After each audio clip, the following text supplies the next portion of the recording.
Jean-Claude Guégan, un Toulonnais, un grand romancier policier, un trieur, et il vous présente aujourd'hui sa trilogie magnifique qui s'appelle... Le dernier volet de la trilogie, c'est Maria. Maria. Donc raconte-nous un petit peu, fais-nous saliver sur cette trilogie et sur ton métier d'écrivain. Alors, la trilogie, elle fait suite à une série de romans policiers avec un personnage principal, Benjamin Lecomte, qui est en fait mon homologue puisqu'il est officier de police judiciaire et que je le suis aussi.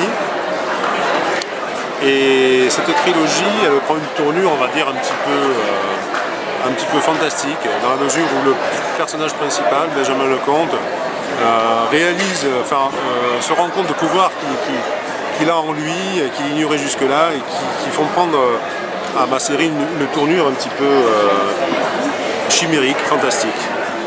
Quand tu appelles chimérique, c'est-à-dire il y a des fantômes, des lutins, comment ça se passe un petit peu, la Dame Blanche On est sur en fond du roman policier, il y a beaucoup de voyance et de médiumnité qui vont aider Benjamin Lecomte à démêler un imbroglio assez exceptionnel. Et il faudra sa sagacité mais aussi sa clairvoyance pour résoudre cette affaire. Ah, c'est bien ça, donc tu as été un peu médium aussi indirectement dans tes personnages. Voilà. Alors, il y a une inspiration magique. On y va crescendo. C'est vrai que on pourrait qualifier les premiers de romans policiers traditionnels. Certains disent de romans de gare. Je trouve ça un peu péjoratif. Et puis petit à petit, de manière constante, le personnage évolue et prend une dimension beaucoup moins anodine que ça pouvait l'être au départ.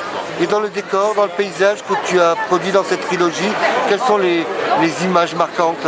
Alors les images marquantes, c'est dans le premier, l'île de Porquerolles, ça se passe sur l'île de Porquerolles. Ah, l'île de Porquerolles, donc l'île de Porquerolles ici. On voyage sur l'île de Porquerolles, que tous les gens d'ici connaissent très bien. Dans le 2, on part un petit peu en Afrique. En Afrique. Et puis ensuite à Paris. Et après à Paris. Et dans le 3, à Rome. Ah, voilà pourquoi Maria. Et voilà pourquoi Maria, sur la couverture, on voit le Vatican en fond de couverture. Et aussi dans les Carpates. Donc le Vatican, les Carpates, la Serbie, les pays de l'Est. Il y a un traquenard on pourrait dire, dans le trafic humain, non comment... Vous avez des dons de clairvoyance, je pense, parce que on n'en est pas loin, quoi.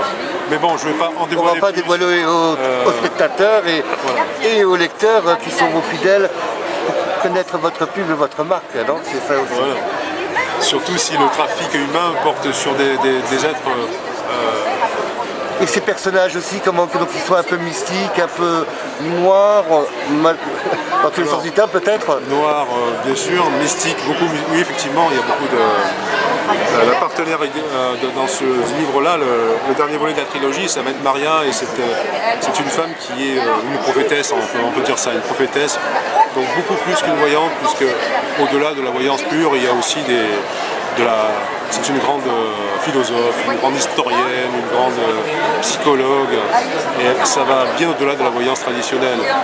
Et Maria, grâce à Maria, on va éviter le pire. Donc l'humanité va pouvoir s'en sortir.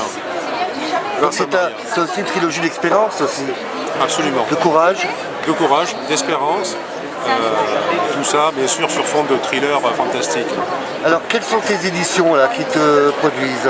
Alors, le nom de ton éditeur. Jusqu'alors, j'étais édité chez les Presses du Midi. Les Presses du Midi qu'on salue pour leur travail et leur sérieux. Et maintenant, tu as grandi, alors qu'est-ce que tu as fait de beau alors? Eh bien, on m'a expliqué que les auteurs des Presses du Midi qui devaient émerger, de par leur qualité personnelle, devaient rallier la nouvelle maison d'édition qui s'appelle Émergence. Eh bien, Émergence, on va faire, Donc il semblerait que j'ai émergé et que je sois digne d'être affilié à cette nouvelle maison d'édition. Écoute, félicitations. On va faire un petit peu un tour sur tes nombreux ouvrages. Tu écris quand même depuis très longtemps, depuis combien de temps? Alors, depuis assez longtemps, puisque le premier est sorti en 2000. 2000. Les retrouvailles, ça fait donc 17 ans.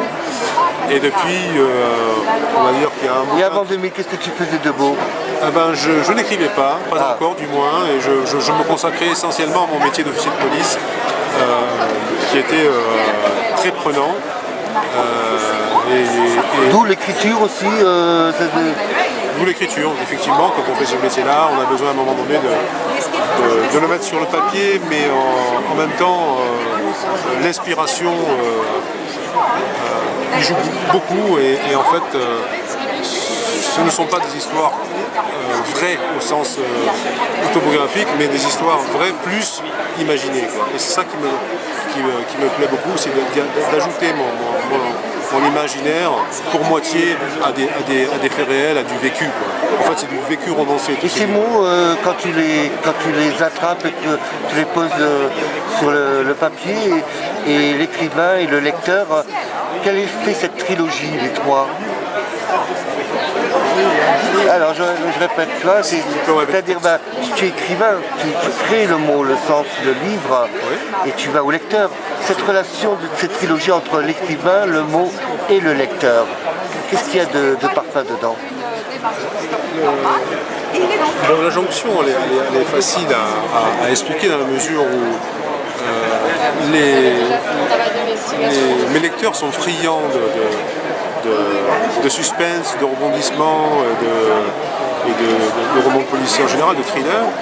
Et quand on y ajoute cet imaginaire un peu mystique, ésotérique, ça ajoute vraiment un plus à la série, et ça capte d'autant plus le lecteur.